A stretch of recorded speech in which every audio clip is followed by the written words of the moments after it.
Je dois remercier quand même tous les gens qui se sont mobilisés au cours de l'année 2022 sur ces différents types d'actions. Ça a apporté quand même des fruits. Il reste encore beaucoup d'interrogations, même par rapport à la loi Egalim, parce qu'encore tous les décrets ne sont pas appliqués, donc il faudra être vigilant par rapport à 2023. La section bovine de la FDSEA de l'Aveyron a travaillé sur 2 gros dossiers, essentiellement, à savoir la PAC et la contractualisation bovine. Donc on arrive sur une nouvelle campagne de PAC en application à partir de 2023, avec une réforme, le changement de l'ABA, l'aide au brevet allaitant, en UGB. Aujourd'hui, ce qui nous manque, c'est des éleveurs. On est toujours à la recherche d'éleveurs, notamment sous signe officiel de qualité.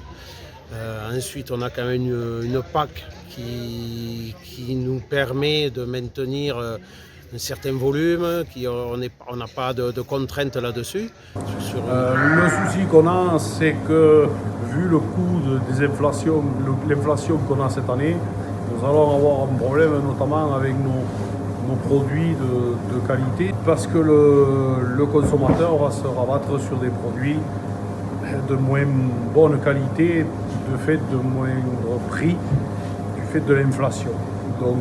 Donc cette année, on a travaillé beaucoup sur les négociations au niveau du prix du lait de chèvre. Donc on a réussi à obtenir 100 € sur l'année 2022.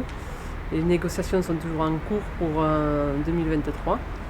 Sur la partie chevreau, un gros travail a été fait sur la valorisation du chevreau et notamment par le développement de l'engraissement du chevreau à la ferme. En 2023, on peut dire qu'il y a une urgence bio.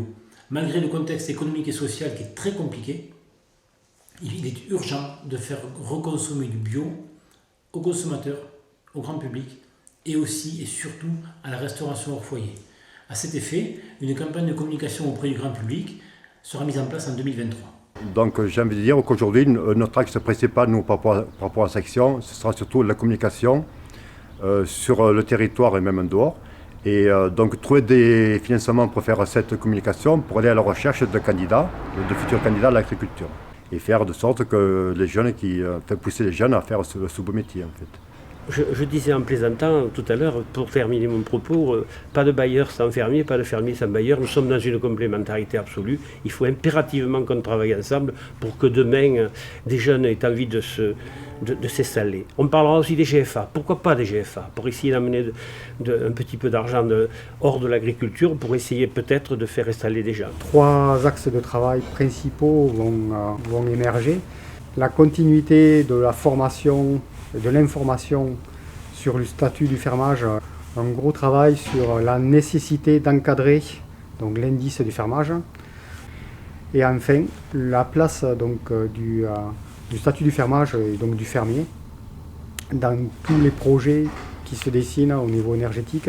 Il nous paraît très important de communiquer sur le rôle, la place et l'image de la femme en agriculture.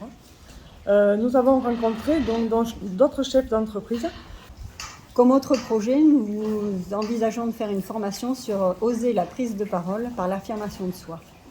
C'est le dossier des cours d'eau qui traîne quand même aujourd'hui depuis quelques années, mais qui pose vraiment problème au regard des anomalies qui sont encore portées sur les cartes IGN.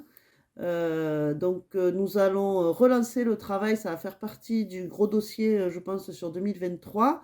Sur les marchés de pays de l'Aveyron, le 7, 8 et 9 octobre 2022, dans le 12e arrondissement de Paris. Encore une belle réussite pour nos producteurs.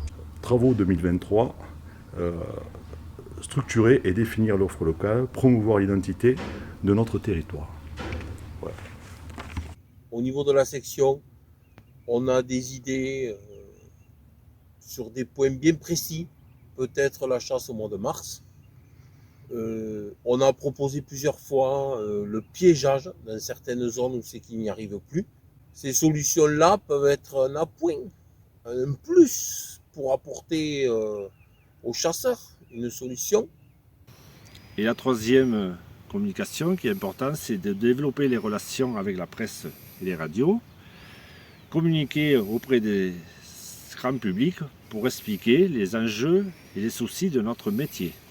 Il reste encore beaucoup de travail pour améliorer les pensions des des conjoints et aides familiaux, qui eux n'ont eu qu'une amélioration à 714 €. En gros, nous essayons de limiter les charges qui arrivent sur une retraite agricole